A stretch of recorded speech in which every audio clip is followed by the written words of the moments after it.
नमस्कार दोस्तों, स्वागत है आपका भगवद गीता सीरीज के छठे वीडियो में। आज हम प्रवेश कर रहे हैं अध्याय 5 कर्म संन्यास योग में।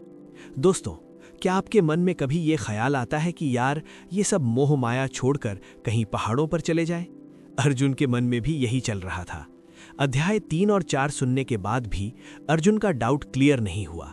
अध्याय 5 की शुरुआत में अर्जुन फिर से पूछते हैं, हे कृष्ण, आप कभी संन्यास यानी सब छोड़ने की तारीफ करते हैं तो कभी कर्म योग यानी काम करने की। मुझे गोल मोल बातें मत बताइए, कोई एक रास्ता बताइए जो मेरे लिए सबसे अच्छा हो। अर्जुन को लगता था कि काम करना और काम छोड़ देना ये दोनों विपरीत चीजें हैं, जैसे दिन और रात। लेकिन कृष्ण का जवाब आपको चौंका देगा। भगवान कृष्ण कहते हैं, संन्यास और कर्म योग दोनों ही मुक्ति देने वाले हैं, लेकिन इन दोनों में से कर्म योग यानी एक्शन बेहतर और आसान है। कृष्ण समझाते हैं कि कर्मों को शारीरिक रूप से छोड़ देना, जंगल चले जाना बहुत मुश्किल है। अगर मन साफ नहीं है तो जंगल में भी आपको घर की याद सताएगी। लेकिन समाज में रहकर, परिवार के बीच रहकर जो इंसान फलों की इच्छा छोड़ देता है वो नित्य सन्यासी है। यानी कपड़े भगवा रंगने की जरूरत नहीं है, अपने मन को रंगने की जरूरत है। एक गृहस्थ भी सन्यासी हो सकता है। यहाँ श्री कृष्ण गीता का सबसे सुंदर उदाहरण देते हैं, जिसे आपको अपने जीवन में उतार लेना चाहिए। लिप्यते न स पापेन पद्म पत्रमिवाम भसा।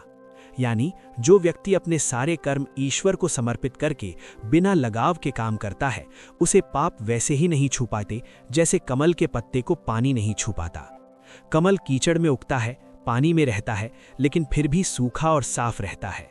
कृष्ण कहते हैं, अर्जुन, तुम युद्ध के मैदान में रहो, खून खराबे के बीच रहो, लेकिन अपने मन को इससे चिपकने मत दो। यही है डिटैचमेंट इन एक्शन।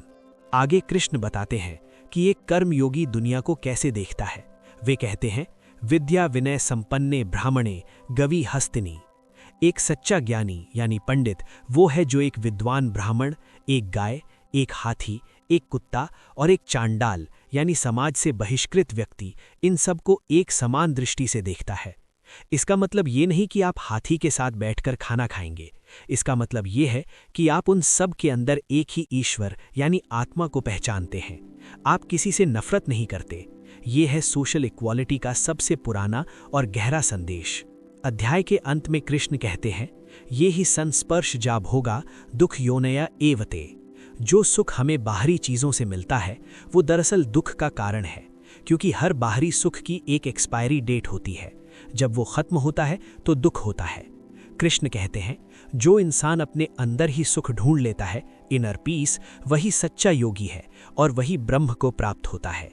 तो दोस्तों, अध्याय 5 का निष्कर्ष ये है, भागो मत, जागो। ऑफिस जाओ, बिजनेस करो, परिवार चलाओ, लेकिन कमल के पत्ते की तरह अंदर से मुक्त रहो। अब सवाल ये है कि इस अंदर के सुख को ढूंढे कैसे, मन को इतना शांत कैसे करें। इसके लिए भगवान कृष्ण अगले अध्याय में एक टेक्निक सिखाएंगे, मेडिटेशन यानी ध्यान। जी हाँ, अगला अध्याय ध्यान योग है।